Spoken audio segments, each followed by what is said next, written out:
2.5 years ago, a baby girl in Florida named Sabrina Aisenberg vanished from her home without a trace. The case became controversial when her parents came under suspicion. Now there may be a break in that case. Yeah. We love her very much and need her to come home. Sabrina Aisenberg was just 5 months old when she vanished from her crib in the middle of the night in this Tampa, Florida home. Her parents appealed to her kidnapper. We just want you to do the right thing. Look inside yourself, please, and drop her someplace safe. But with no sign of forced entry, no witnesses, no ransom note, and after an extensive search for Sabrina turned up nothing, Florida police eventually turned to the Aisenbergs. We have ruled no one out in this case. We're looking at everyone. Police secretly placed listening devices in the Aisenbergs' home. In 1999, they were charged with misleading investigators and making false statements. On the tapes, the government said the Aisenbergs talked about how to, quote, beat the charge. There is not one word of incriminating evidence on those hours and hours and days and weeks of tapes.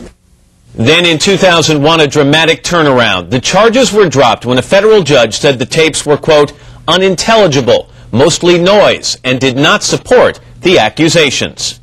Just 2 months ago, another twist. A woman called the Aisenbergs and said she might have seen their daughter. Could this child, known as Paloma, really be Sabrina? The FBI is now doing DNA testing. Results are expected within 2 weeks. Marlene and Steve Aisenberg join us now for an exclusive interview this morning, along with their attorney, Barry Cohen. Good morning to all of you. Good morning, Matt. Mr. Aisenberg, let me start with you. How did you first hear about baby Paloma? It was the middle of March, and a woman called us, Angie Kubiak, I believe was her name. She called and said that she thought she had seen Sabrina on the web page, on a web page for missing children.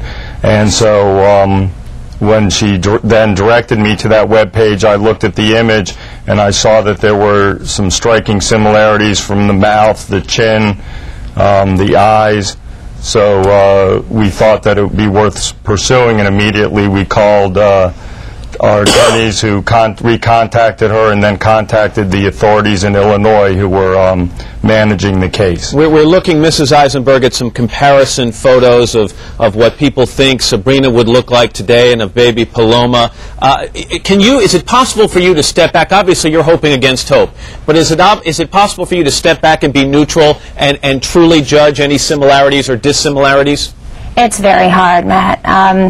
You know, we look at it and we're so hopeful and so anxious, and we see similarities in the child's lips and her eyes, and you know, we just pray it's her, but it's very hard to step back. There's no birth certificate for baby Paloma. She was dropped off in a border town in Texas, then moved to Illinois. What do you know, Mr. and Mrs. Aisenberg, about the details of her life in the period that Sabrina has been missing?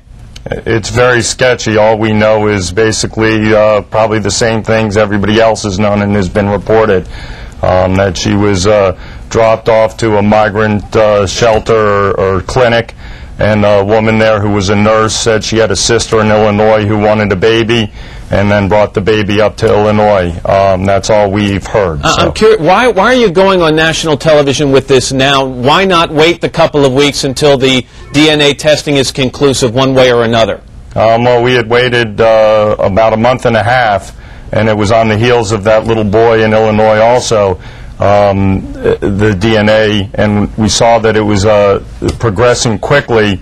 And we had waited a month and a half and waiting for a judge to order the DNA taken, and that hadn't even been, I believe, started at that point.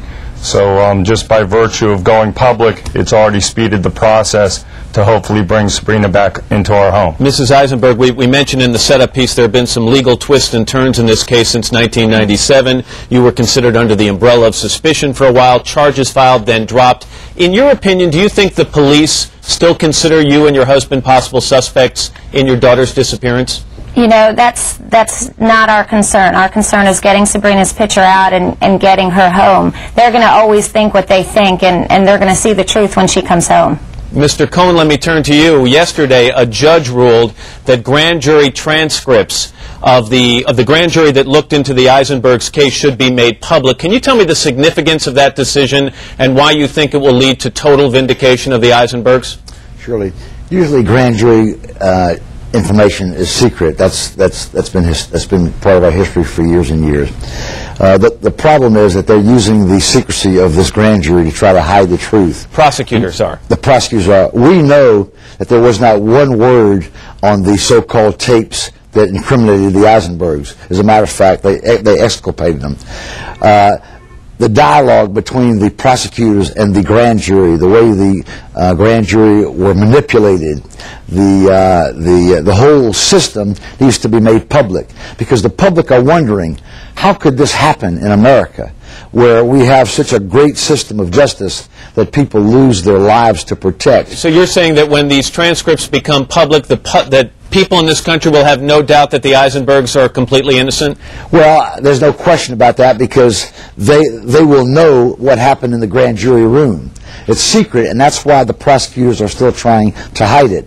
Judge Maraday, who's a great federal judge, had the courage to do the right thing, and he ordered those disclosed. Now the government is going to appeal and continue to try to hide that information. And Mr. and Mrs. Aisenberg, let me end with you. If, and I know again you're hoping against hope, if baby Paloma turns out not to be your daughter Sabrina, where do you go from here?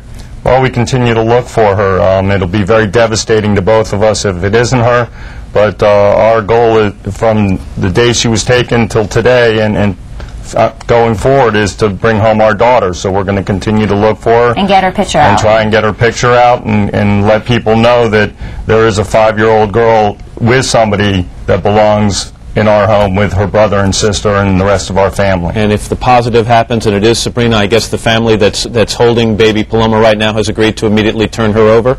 That's our understanding. All right. Mr. and Mrs. Aisenberg, Barry Cohen, thank you all for your time. We'll follow closely and see what happens. Thank you very much. All right. Let's go outside, get a check of the weather from Al.